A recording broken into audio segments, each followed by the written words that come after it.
Should have more people dropping in.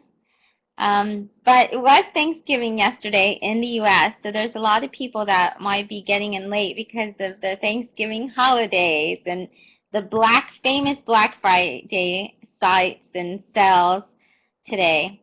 And actually, I will share with you the pearl tree from this, but we'll go ahead and get started, and then you can have plenty of time to go through the resources later. And of course, I will put this up, so you will have this to all the links.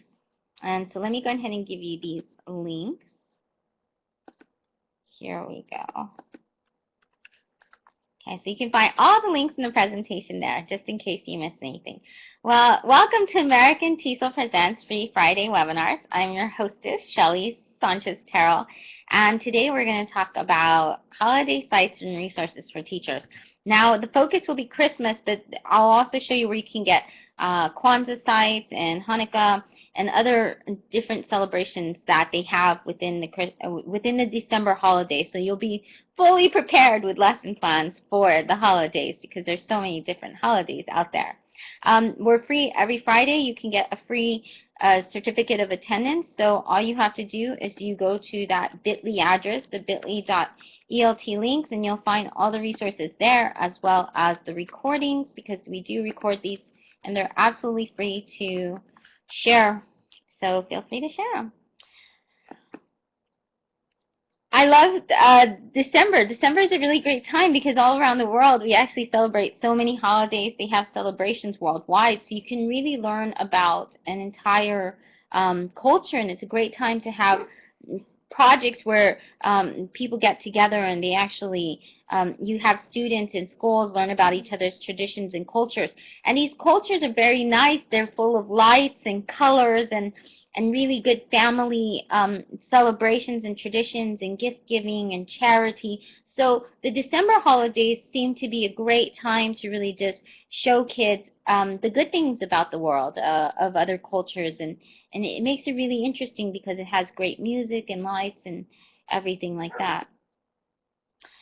But they're definitely celebrated differently around the world, and I remember that my students in Germany, in Germany we used to have Christmas markets, and they were really beautiful, and then you would have things like sometimes the kids would get coal, or you would have different traditions, and the way that the Christmas in particular is celebrated is very different than U.S. holidays. But these are some of the main holidays in December that are celebrated: Hanukkah, Kwanzaa, and Christmas. And so if you can find other schools, and last week we talked about some places you can find other schools, but if you find other schools, you can find other schools that will celebrate those holidays, then that actually ends up being a very good thing, because then you can have global collaboration projects like that where you learn about those different types of holidays. You can find out even more holidays, how things are celebrated around the world other than Kwanzaa and all of that. If you go to Jerry Cyberryman's site here, so he actually, Cyberryman.com has so many different things, but he has Chanukah, the Festival of Lights, and maybe in the chat box you can type what you celebrate during December. And that's one way. Many of our kids now, they actually have different types of celebrations even within your classroom. So you can ask your students, what the different types of classrooms celebrations are, and you can learn about each other's cultures. Another great place to find resources is Larry Filazzo, and he has a bunch of resources that he has right now, that he lists the best sites to do everything. And these are all that he uses with his English language learners. So you can go find all of those as well. So one of the first things that I recommend, one of the lesson ideas I recommend, is actually Skype. And if you can find, you can go to Skype Classrooms, and I'll show you the website for that in just a bit. But here you can see me. I'm Skyping, and I'm actually Skyping somebody in the UK with the teachers. This is Thomas and his mom, and in the UK. And one of the things about it was this: we were in Germany, but Skype, we would Skype them often to ask them about the way they celebrated things versus Germany. So it was a great way to teach each other different things. But you can do entire classrooms, and you notice how it's just my one computer, but we still are very interested. Everyone's interested and drawn on the Skype conversation. So Skype is video conferencing, sort of like we're doing now. You see me and you can hear my voice, but with Skype, I can see you and I can hear your voice, and it's absolutely free. So these are some things that you can do when you find a classroom to Skype with. Now you can go on Twitter and you can usually ask, oh, I would like to learn about your project and stuff like that. Now Laura just shared with us in the chat about her school project, so even better. Thank you so much. They had 50 plus classrooms participating, so that's even fantastic. So you have a great lesson idea there. But you can teach each other songs, carols, finger chants, rhymes, all dealing with the different various traditions in December. So these are all activities you can do while you're having a Skype conversation. You can do how-to sessions about traditions or recipe. So Thomas actually did a how-to with us on how to create different origami, Christmas origami. So you could do different things like that. And my students, my classroom would listen to Thomas's directions in English, and my 4 to 6 year olds would make the different types of origami. So it was really great because they listened and they had to follow along the English. And so it was really great, commands and things like that. So you can do something like that. Traditions, how to make an ornament, how to make recipes. You can Skype. You can do interviews. You can interview, for example, if you're not familiar about Kwanzaa, you can find someone who's an expert or celebrates Kwanzaa, and then you can interview them through Skype. You can have an author read a holiday story. That's a fantastic idea. And there's a lot of famous authors out there that will actually Skype with your classroom. Or you can Skype an expert in something. For example, somebody who's, maybe you find a local museum or a museum abroad, and then you can call them, like the Modern Museum of Art, and you can say, I hear you have an exhibit on Kwanzaa or Hanukkah or Chanukah or the Festival of Lights. We would like to ask you, questions about it, and you have your students prepare questions, and they get to see pictures and different things like that. This is a great website, so you can find some of that information. It's education.skype.com, and if you look there, you actually find entire lesson plans. So one of the things that I'm sharing with you right now is a lesson plan to do a global collaboration about Christmas around the world. Now, right now, they have 37 people participating and taking part, but these are projects that are already there. You don't have to do, all you have to do is have the Skype, you download it for free on a computer, and then you can participate in these global projects. It makes it really easy to go to educationskype.com, absolutely free, and connect with another teacher around the world. So there's not much work that you have to do creating this lesson and trying to find teachers. So it's really great. You can go to Skype an author .webpaint.com, and if you go to Skype an author, you'll find many different types of authors that you can Skype, and you have to do it ahead of time. You maybe plan for it and say, hey, you have a really good Christmas story, or you can look up Christmas stories and authors, and then you can say, would you mind reading to my class through Skype? And so that's another idea you can have. There's a Google Hangouts. I really love Google Hangouts. You can have up to 10 videos with that for free. You can't do that with Skype, so that's why I really like Google Plus, because you can have that. And there's different things you can do. It has apps integrated, absolutely free as long as you have a Google Plus site. Thing about Google Plus, though, is it's 13 and up, so your students have to be 13 years or older in order to do this. You can have 10 videos. You can collaborate on group stories, like different documents, because it integrates with Google Docs. So you can type in the same type of, you can be on video, just like we're all on video here, and it has, see, you can even dress up. You can put reindeer ears, and I mean, there's so many different things you can do. She's wearing a princess hat, Marissa, and I'm wearing a pirate hat. But then you have the video. But while you're in video together, you can actually be on like a document, a Google Doc, and you can all be typing at the same time and see each other. So in real time, you collaborate. So it's really fantastic. It has different games you can play. You can even play games together. You can watch a YouTube video. So instead, a YouTube video would be here, and all 4 of us, or whatever amount, up to 10 people, would be watching the video together. You can watch a TED Talk. They have those online. You can watch a very short Christmas, for example, a commercial, or maybe learn the tunes of a Christmas song. You can chat with each other. It has a chat box next door, so you can chat with each other for free. So there's so many different things you can do. You can record the session, so that way later on you have a recording of the session. So here's some ideas you can do with Google Plus with your students. So one idea is break them into small groups, have them 4 or 5, even though you can have 10 videos, and create a video of a holiday play. So they can actually take different puppets or something. Like, let's say one person here has these lines, the next person has the next line, and so on. Or they sing a Christmas carol all together, and you can record this as a video, so that way they can show it. Now, if you do it with puppets, then they don't have to show their faces. You can say, or you can have them wear masks instead, and they don't have to show their faces. Or they can do hand puppets, and they can do a whole entire play this way, and they'll have it on YouTube just with the voices, and then they can share it from class to class, and the parents can see it, and it's something very wonderful. And it's a great way to reenact holiday traditions. So if they learn about the Festival of Lights, then this is what their play would be about.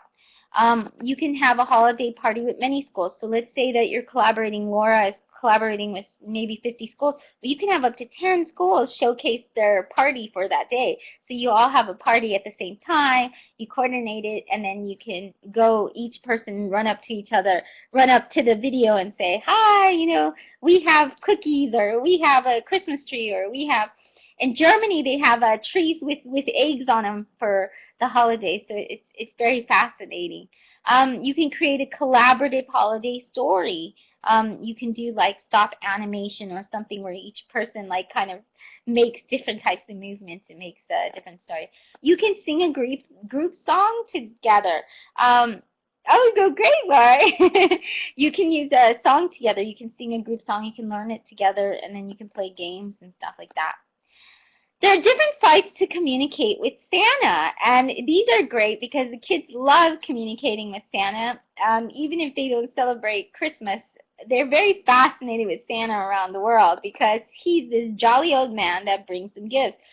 To practice skills, you can even assign this as a homework, is a Santa bot. So you might see the Santa bot, and he actually is made to chat with the students online. So you just type inside the box, and when you type inside the box, Santa responds to you. You can ask him questions. You can say, he says, hello, what is your name? You say your name. My name is Shelly.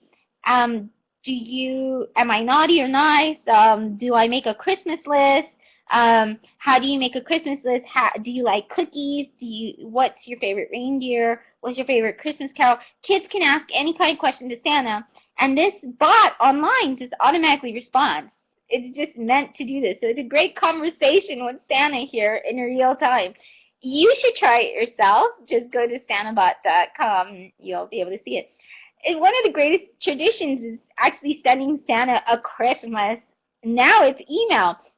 He used to send Santa Christmas letters, and then they would reply. But now you can get an email. There are a lot of free sites for that. This one is Christmas Santa Claus. And this one's really good because it has drop-down options. So if you have language learners that are really young, and maybe they're not so maybe they're not so good with the language, then they can drop down. See, they choose things. My email address is, so that way they can get a response back. My first name is, I am a boy or girl. They check it, and I am already, and then so it's basic vocabulary. It's a great way to go through basic vocabulary and stuff as well. And then they just choose different things. So it's very easy for language learners to do this.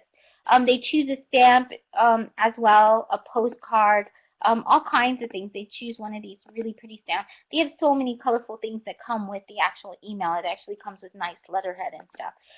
There's SantaAtHome.com and Write Santa. So this one's the same thing, except on this one, you create your Christmas list. So this one would be maybe a little bit more you could practice a Christmas list or different types of Christmas vocabulary, and this is a good way to help students remember like this Christmas vocabulary instead of just having it in a book. And then Santa will email it back to them. So Really great. There's an app actually, so if you do use a mobile device, which I like using mobile device, you can download this app called Letters to Santa. So you just on their mobile device, if they can use one, they can actually go and it's a free app, and they're like, "Dear Santa," comes up with pop-up box to prompt them of what kind of language they need to do.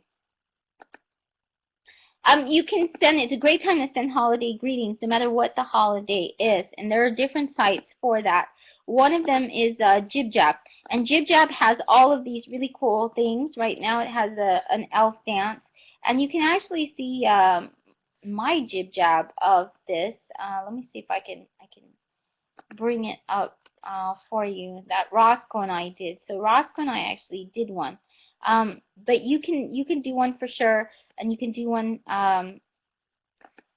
Okay, so I'm going to go ahead and do this and send it to you. So right now it's an elf dance. The great thing is it's very edible. You can edit what it's called. I've named mine Elf Dance Machine, but you can name it Happy Holidays. They can say anything they want to as their title. They click through the different pictures. They add their face. You can see my little face there. And they can, this is clickable, so they can write different holiday messages. They click and it changes different scenes and dances, and the kids have a lot of fun. Here you see I added Roscoe as well. They can add up to 20 of their friends, so you can send a group Christmas card. If you have about 20 or less students, then you can have this Christmas card that you can send to other classes, maybe to the class that you Skyped with or something. They would really like this. They would say, "Oh, that's fun," and then you write them a little note. You see Roscoe and I, we put Happy Holidays, and then we wrote something like, "We wish you a blessed and happy holiday. Thank you for your friendship, Roscoe the Pug and Shelly." So they can create their own messages and stuff as well. So it helps them with their writing. Voki is really great. Voki is it's animated avatars. They're like little robots, and you can actually embed this on in a website, in a wiki, in a blog.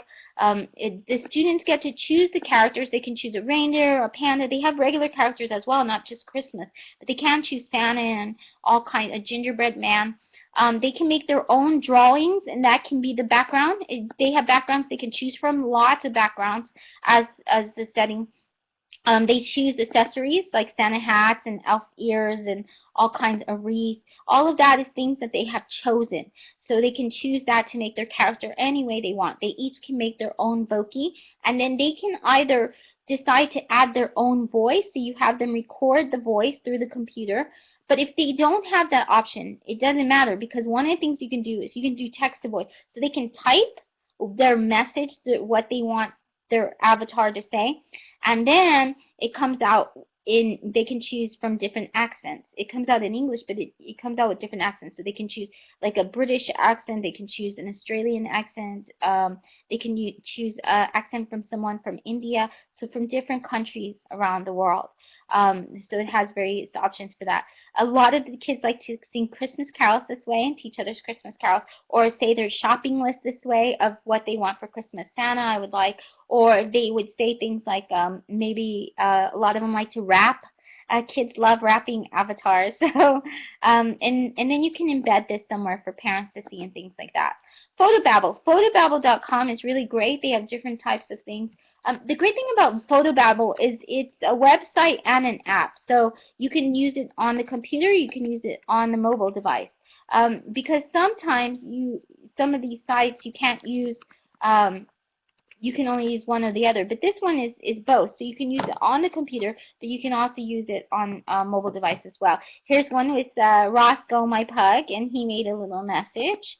But this is what the Photobabble app looks like. You can see the background, so you have a different type of background you can choose. Very easy. It's so easy for you to use. You upload your own personal picture, or picture they find online, and then they record the voice that describes the picture. Maybe they can take pictures of different holidays, like the Festival of Lights or things like that, creative comment pictures, and then they share information about it. Each student can do that, where they can say, "Oh, this is a scene from a Christmas market, and in Germany, the students from Germany, they can say, have these Christmas markets during Christmas, and we celebrate this way. So that's one thing you can do with Photobabble. You can make a holiday video with Animoto. Now, Animoto is really great for Christmas because this is a holiday video we made. We uploaded Christmas pictures, Roscoe and I. But you can change the style. You add pics and videos. And Animoto is another one. Animoto actually has Animoto is on the web, so you can use it on the computer. It is free. You should sign up for the education account because the education account actually is the one that that will give you more time. You'll get a full, like, I think 2 minutes. If you don't, then you get about 30 seconds on the app, I believe, and then maybe 45 seconds on the web. I'm not really sure. It's a very short time to make a free video, but you can, oh, wrong website. Okay, so let me get this website for you. Whoops. Okay, here we go. So you can do that. Okay, and you can add music, and the music here is Creative Commons, and it's really beautiful. They have so many different holiday music selections there. They have instrumental, and then they have one for the traditional, like Rudolph the Red-Nosed Reindeer, Silent Night, so different ones as well. And then you can add text as well. Your students can add different text, so they can make their own holiday video. See, they have all kinds, hundreds of music. Here they have Halloween, holiday, so all kinds for all your needs. They have backgrounds that are already part of it. So this is like a background, a Christmas background. This is the video from the video that I made. I chose this background, but you can choose different, and it has transitions, and it's very beautiful. And it's an app for Android and iDevices, so that makes it even more useful. You can go to Red Stamp app, and the great thing about the Red Stamp app, this is just for online, but you can use it with different devices as well.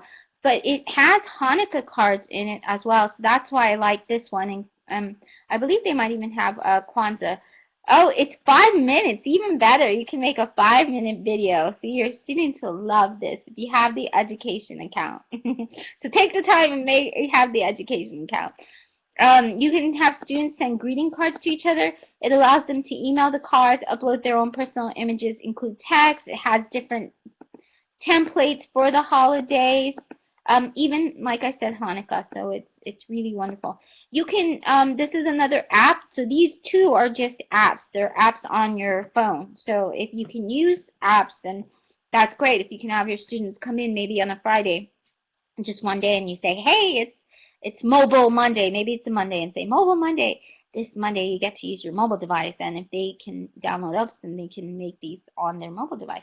They can create holiday video cards with VLIX. VLIX is VideoLix, and it looks just like this. It's very beautiful, and then they have a background, but they also create a video where they're talking, where they can change the different fonts and colors. They have music. They can add text, sort of like Animoto. It's just another type, and it's really beautiful, and they can send it to their families, or they can send it as gifts that they make for their grandparents or something. Another idea is now to incorporate music. So you have lesson ideas using different types of greetings. We showed things with Christmas, talking and communicating with Christmas, those kind of Santa Claus, so those kind of lesson ideas, and then also Skype. And here's another idea, is how to incorporate music. So the great thing is you can do something. These are few ideas I have. Modernize the lyrics to the 12 Days of Christmas. So a lot of music from Christmas time is actually kind of archaic now. It doesn't, like Yuletide. Kids don't know what Yuletide is anymore, and it's archaic language. It's something that's not very useful they would use. But you can take those great songs like the 12 Days of Christmas, on the first day of Christmas, my true love sent to me, and then they get to choose what would a modern 12 Days of Christmas be. An iPad, maybe an iPod. I don't know. It's just something very modern. And then it would be great because you can see you can break them in small groups or in pairs, so they can work on this together, and then they create an Animoto video or something that shows them doing this, and that would be really great, because then they are very creative, but they're actually practicing language, and they're using language that they would use in their everyday lives, because they're coming up with this. They're saying what are modern gifts that they would like to receive. And then they talk to each other in pairs, so it's a great lesson. Create movements for specific words or phrases. So if you're teaching a song, if you're teaching a Hanukkah song or Kwanzaa or anything like that, or a finger movement, then it's good to have movement. So for example, you can do this thing where you say, okay, so every time, we'll use the 12 days of Christmas, on the first day of Christmas, and then when they say day of Christmas, you have them do something like, they go like this or something. You give them a hand movement, and that's part of the theory of TPR, total physical response, because when students attach movement, even if it's something like patting or snapping, it doesn't matter. They remember the word, the vocabulary better when they actually use hand movements. That's what the theory proposes. So you can also use music by playing it in the background. A lot of times I would have my 4 to 6-year-olds, they would color something.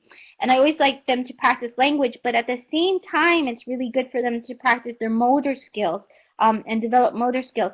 And the great thing about it was that the ones that they would listen to, like Frosty the Snowman or something, we taught it beforehand.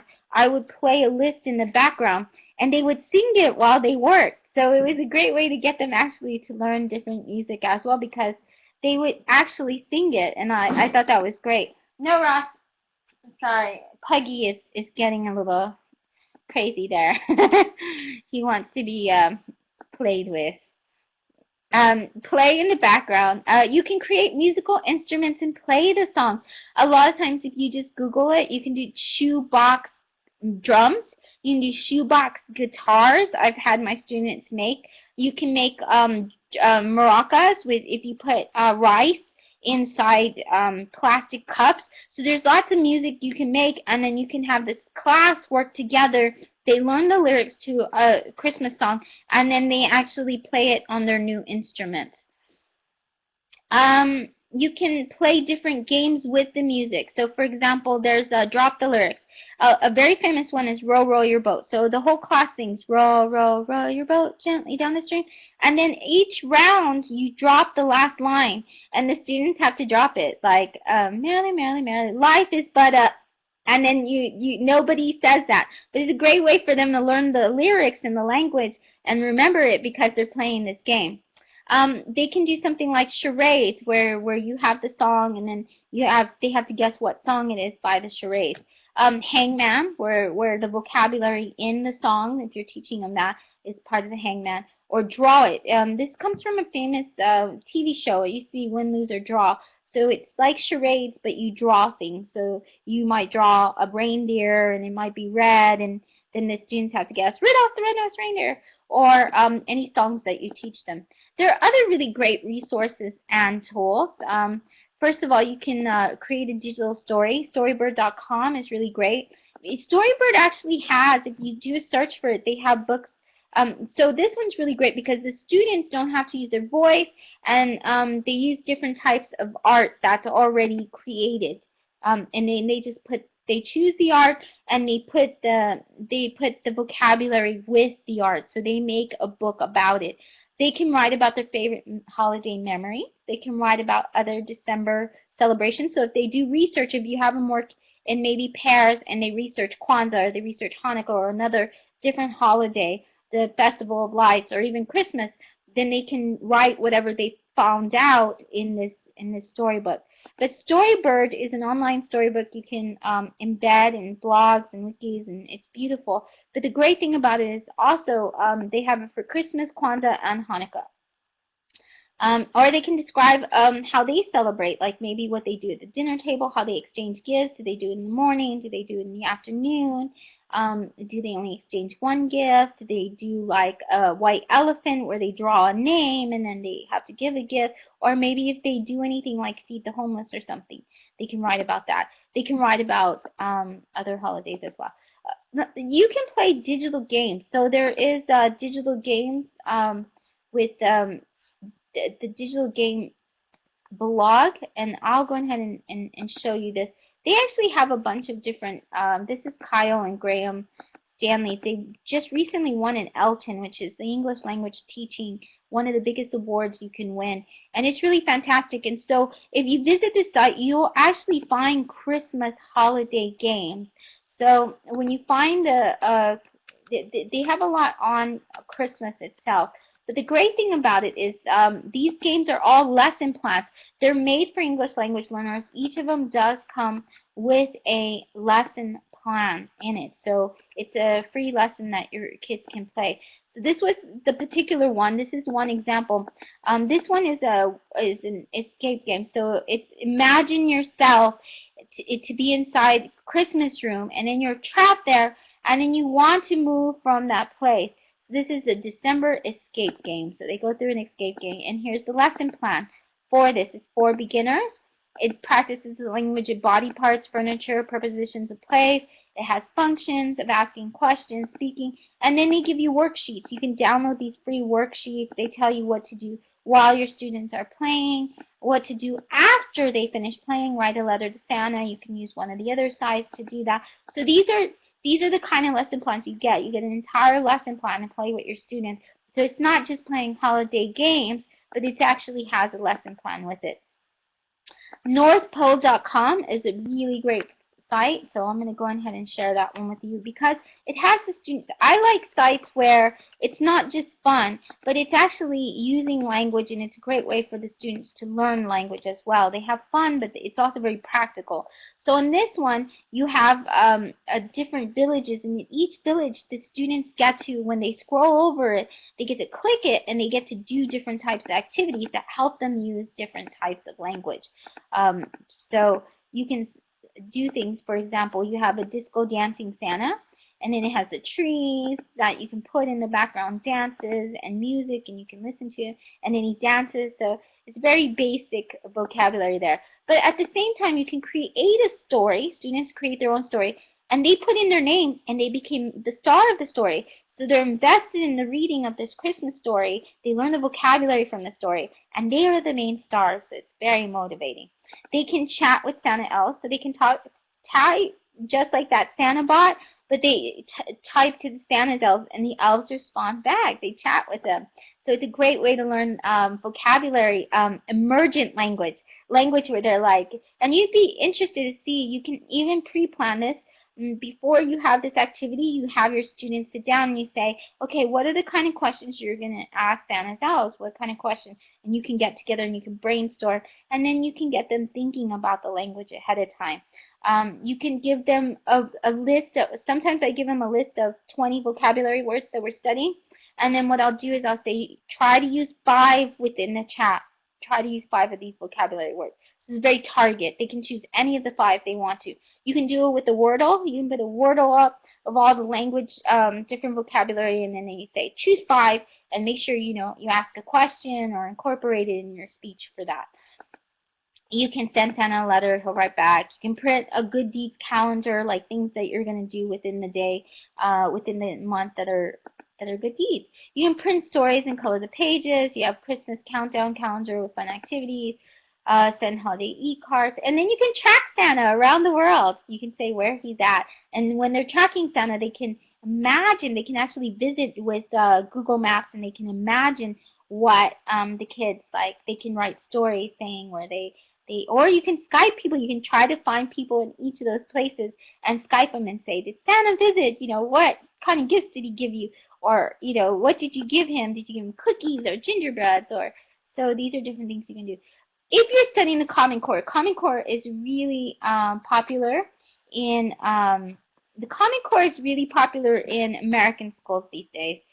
So what it is basically what you have to teach. You have to teach with the Common Core. So you can see this fantastic live binder for the Common Core.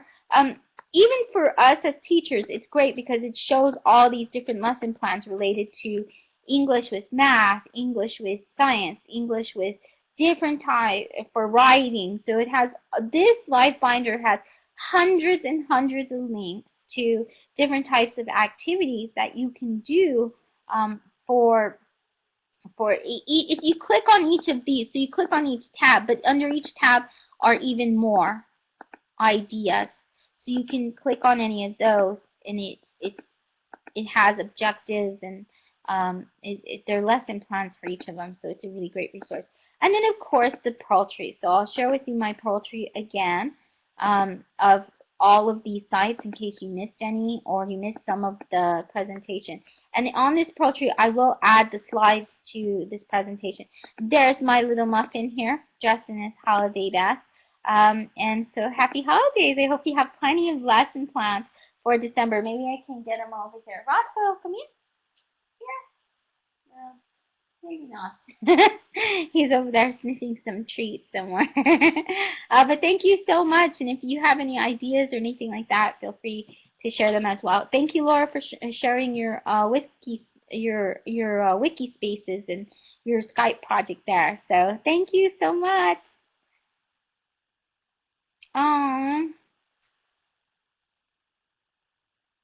Oh, that's very good. Oh, thank you so much, Laura. Well, thank you, Margarita. Thank you, Alexandra. Thank you for everybody who's come, Brendan and Glenn. And hi, Patrick. Patrick is a great children's author. I think Patrick, Patrick, is this you? This is the Potato House. And thank you, Laura and Pariadi. Well,